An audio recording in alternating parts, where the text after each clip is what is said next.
Beautiful family, welcome back to my channel Seema सी सौंदर्य साधना। स्वस्थ रहें, मस्त रहें और मेरी वीडियो देखते देखते व्यस्त रहें। कैसे हैं आप सब? होप करिए आप सब बहुत अच्छे होंगे।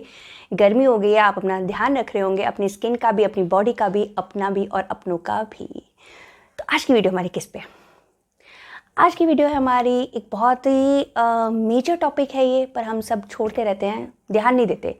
अगर हमें कहीं फिजिकल पेन हो रहा होता है, हमें कहीं फिजिकल हर्ट होता है, हमारी कोई चोट होती है, हम उस पर ध्यान देते हैं, उसको हम हील कर लेते हैं कोई ना कोई ऑइंटमेंट लगा के, कोई ट्रीटमेंट लेके, कोई मेडिकेशन लेकर।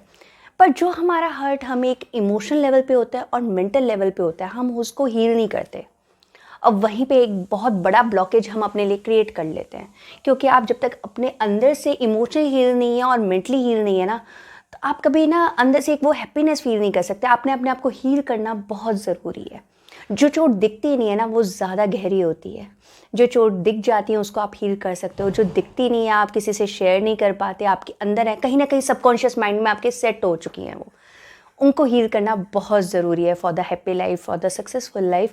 एक खुश रहने के लिए, एक शांति में जीने के लिए।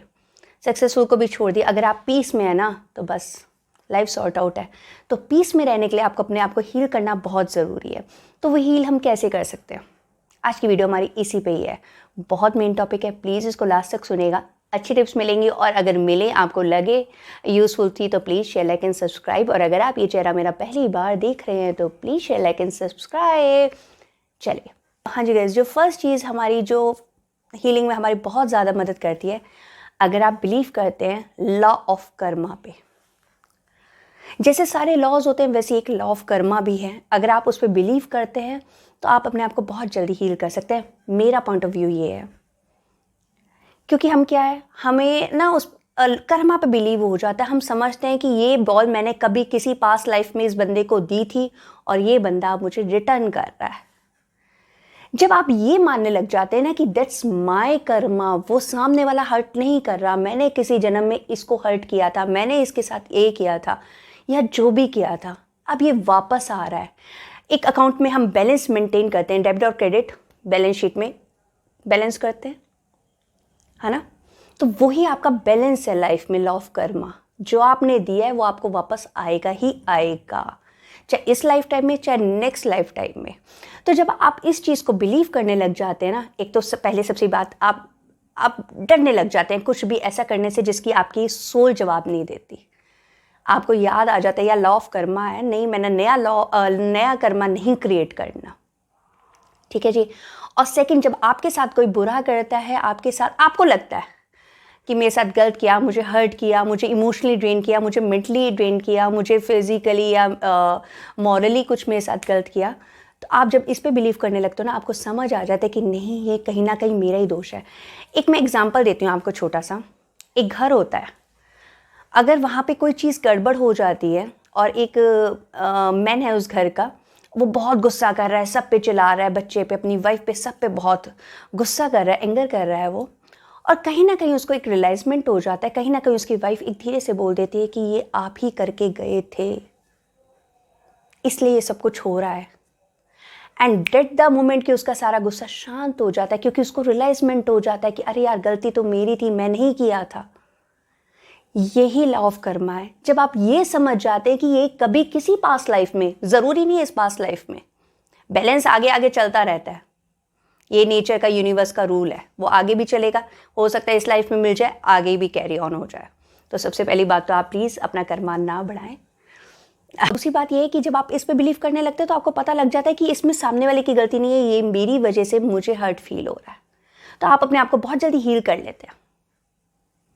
एक्चुअली हील तब आप करेंगे जब आप वो हर्ट लेंगे। आप जब लॉ ऑफ कर्मा पे बिलीव करते हैं तो आप हर्ट ही नहीं लेते, आप छोड़ देते हैं चीज़ों को कि दैट्स माय कर्मा। आप दूसरे को ब्लेम गेम छोड़ देते हैं, आप ब्लेम करना छोड़ देते हैं, आप कहीं ना कहीं एक्सेप्ट कर लेते हैं कि ये मेरा कर्मा था। तो हीलिंग की जरूरत ही नहीं पड़ती, क्योंकि आप हर्ट ही नहीं लेते हैं। तो फर्स्ट पॉइंट है, प्लीज़ इस पे ध्यान दीजिए, लॉ ऑफ कर्मा पे। अगर आपके साथ कोई कुछ गलत करता है तो उसको अपना कर्मा मान के ठीक है, और आगे कर्मा ना बढ़ाएं, वो ही बेटर है। तो चलिए बात करते हैं अब अपने सेकंड पॉइंट की। सेकंड पॉइंट क्या है? सेकंड पॉइंट है एक हग थेरेपी, प्यार की झप्पी। मुन्ना भाई MBBS, प्यार दी झप्पी, उस मूवी में भी यही दिखाया था कि वो झप्पी जब भी देता था ना तो सारी दुख तकलीफ जो भी गुस्सा था वो सब खत्म हो जाता सामने वाले इंसान का। ये आप सामने वाले इंसान पे जादू की झप्पी कर रहे हैं, पर ये आपने कभी कभी अपने आप को देना है। हग योरसेल्फ, दिन में 2 बारी 3 बारी हग योरसेल्फ। जब आप हग करते हैं ना, एक ऐसी वाइब्रेशन निकलती है कि आप धीरे धीरे आप हील होना शुरू हो जाते हैं, इमोशनल लेवल पे भी और मेंटली लेवल पे भी आप हील होना शुरू हो जाते हैं। और जब आप हग कर रहे होते हैं तब आप कुछ ना कुछ अफर्मेशंस दे सकते हैं, जैसे I love you, I am peaceful, I am powerful, I am forgiving. तो आप ये अपने आप को अफर्मेशंस दे सकते हैं। जब आप ये चीज़ करते हैं तो आप कहीं ना कहीं हील होना शुरू हो जाते हैं। तो दिन में 2 बारी बहुत ईजी है, आपकी कंपनी है, आप कभी भी हग करिए, कोई रोकने वाला नहीं, कोई टोकने वाला नहीं, कोई देखने वाला नहीं। क्यों? जब टाइम मिले अपने आप को हग करिए और प्यार दी झप्पी दीजिए। अगर हो सके तो सामने वाले को भी दीजिए अगर वो पेन में है तो, क्योंकि आपकी पॉजिटिव वाइब्रेशन, आपका पॉजिटिव ऑयरा उस पर भी जाता है। कोई पेन में है तो इसको गले लगा के देखिए, उसका पेन चला जाता है लिटरली। और अपने आप को भी यही झप्पी दीजिए, लग जा गले, है ना। ये जब हम गले लगते हैं ना तो बहुत ज़्यादा हीलिंग हो जाती है हमारी। चलिए गाइस, जो थर्ड पॉइंट है वो है मेडिटेशन।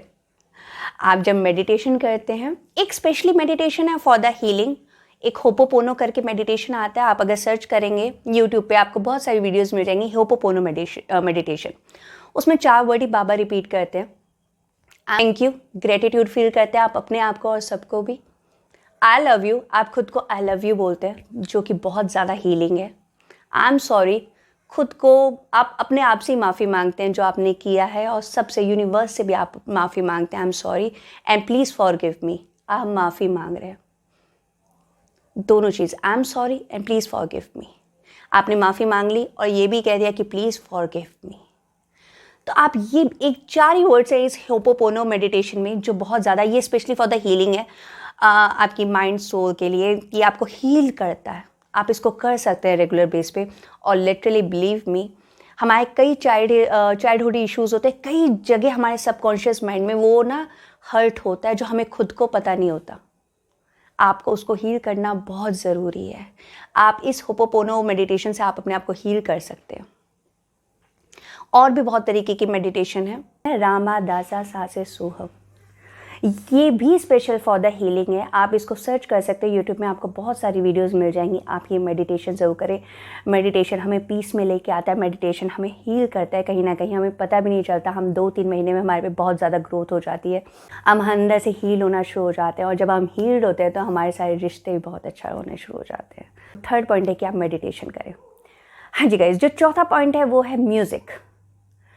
म्यूज़िक में ना एक लिटरली सीरियसली हीलिंग एबिलिटी होती है।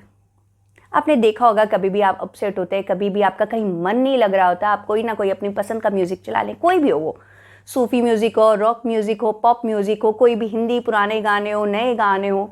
मैं अपने लिए भी बहुत ज़्यादा म्यूज़िक, मुझे मेरी लाइफ लाइन में म्यूज़िक, तो मैं खाना बना रही होती हूँ, मैं कुछ भी कर रही होती हूँ, मेरा म्यूज़िक चलता रहता है। वो डिपेंड करता है, कभी भजन चला लिए, कभी पुराने गाने चला लिए, कभी अभी आज के चला लिए, वो डिपेंड करता है। कभी डांस का मूड है तो सारे पंजाबी गाने लगा लिए। तो आपका डिपेंड करता है कि आप क्या लगाना चाहते हैं। पर म्यूज़िक आपको बहुत ज़्यादा हीलिंग देता है। तो जब भी आप कभी अपसेट है, आपको लग रहा है कि आपका मन नहीं लग रहा, आप कोई भी ऐसा म्यूज़िक चला लें जो आपको हील करता हो, जिसके साथ आप कनेक्शन फील करते हो, वो आपको अंदर से हील कर देता है।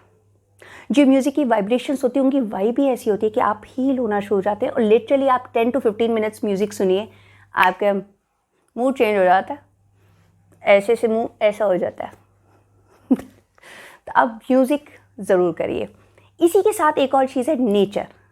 नेचर हमें बहुत ज़्यादा हील करती है। आजकल की लाइफ हमारी ऐसी हो गई है कि हम घर में बंद होके रह गए हैं, या अपने बाहर काम पे जाते हैं और घर आए तो सिर्फ घर में रह जाते हैं, नेटफ्लिक्स देखते हैं, फ़ोन देखते हैं, लैपटॉप देखते हैं, एवरीथिंग करते हैं, पर नेचर में नहीं जा रहे हैं आजकल। हम वॉक नहीं करते, हम ट्रीज़ में, हम गार्डन्स में नहीं बैठते, हम पार्क में जाके नहीं बैठते हैं, वही काम ख़राब होता है। हम नंगे पैर ज़मीन पे नहीं चढ़ रहे हैं, घास पे नहीं चढ़ रहे हैं। तो ट्रीज़ को हग करिए, नहीं कर सकते पानी की आवाज़ सुनिए, सुन सकते हैं तो, और बाहर जाइए, पार्क में नंगे पैर घूमिए, नेचर के समीप रहिए। जी गाइस, जो लास्ट चीज़ है इसमें हील करने के लिए, वो मेजर चीज़ है बी फॉरगिविंग। फॉरगिव करना हमें पड़ेगा, हमें सीखना पड़ेगा। कई बार हम रिग्रेट्स रख लेते हैं, ग्रजेस रख लेते हैं, बहुत बहुत टाइम चलते रहते हैं और वो ग्रजेस सिर्फ आपको पेन दे रहे होते हैं और किसी को पेन नहीं दे रहे होते हैं। फॉरगिव सबसे पहले ना उसका स्टेप ही ये है कि जब आप कर्मा, उसको लॉ ऑफ कर्मा में अगर आप बिलीव करने लगते हैं ना, आप फॉरगिव भी करना लग जाते हैं, क्योंकि आपको पता होता है कि दैट्स माय कर्मा। मुझे सामने वाला तकलीफ दे ही नहीं सकता, वो तभी दे सकता है जब उसने कुछ मुझे लौटाना है वापस, जो मैंने कभी किसी लाइफ टाइम में उसको दिया था। तो आप फॉरगिव करना शुरू कर देते हैं। 1-2 मिनट के लिए आपको गुस्सा आ सकता है, पर जब आप शांत होकर बैठेंगे ना, आपको रियलाइजमेंट हो जाएगा दैट्स माय कर्मा। आप फॉरगिव करना शुरू कर देते हैं, खुद को भी। आप उस परमात्मा से, उस यूनिवर्स से माफ़ी मांगना शुरू कर देते हैं कि मुझे माफ़ करिए। कहीं ना कहीं उससे आप माफ़ी मांगना शुरू कर देते हैं, क्योंकि हम सॉरी बोलना हमारा बहुत कम हो गया। हम सॉरी फील करना शुरू कर देते हैं। हाँ जी, जो मैंने कर्मा किया उसके लिए सॉरी है। तो आप फॉरगिविंग होना शुरू कर देते हैं और अपने लिए सॉरी भी फील करना शुरू कर देते हैं। तो बी फॉरगिविंग, माफ़ कर दीजिए, चाहे वो खुद को है, चाहे वो सामने वाले को है। माफ़ करने का मतलब ये नहीं कि आप माफ़ भी करे जा रहे हैं और साथ में अगर वो आपको पेन दिए जा रहा है, आपने एक बाउंड्री भी बनानी है। आपने उसको माफ़ कर दिया दिल से, आपने अंदर कोई ग्रज नहीं रखा, कुछ नहीं रखा, आपने माफ़ कर दिया एंड मूव ऑन। पर फॉरगिव ज़रूर करिए। फॉरगिव करना बहुत ज़रूरी है। उसके ग्रजेस मत रखिए दिल में। जो उसने किया वो आप ही का ही कर्मा था, इसलिए किया। तो बी फॉरगिविंग। गाइस, आज के सिंपल 5 टिप्स थे how to heal yourself emotionally and mentally. आप ये चीज़ें करके, एक सिंपल चीज़ है, इसमें आपको कोई ज़्यादा टाइम नहीं देना। आप ये सोच के सारा खेल यहाँ का है, यहाँ शांति आ गई ना, आप हील होना शुरू हो जाएंगे। ये खेलता है, हमारे दिमाग खेलता है, हमारे इमोशन से भी, हमारे हर चीज़ से ये खेल जाता है। अगर हम दुखी रहते हैं ना, तो यहाँ ये वजह हमारी। आपने एक इमोशनल कभी ये स्टेटमेंट नहीं देनी I am sad, I am depressed, I am वो, कभी मत दीजिए। इमोशंस हमेशा चेंज हो जाते हैं। इसलिए आई एम क्या है वो आपने भरना है। I am powerful soul, I am peaceful soul, I am strong soul, I am forgiving soul. वो आई एम के बाद जो फिलअप है ना, वो आपने भरना है। और वो आप तब भर सकते हैं जब यहाँ से आप बिल्कुल शांत हो जाएंगे। अफर्मेशंस दीजिए खुद को।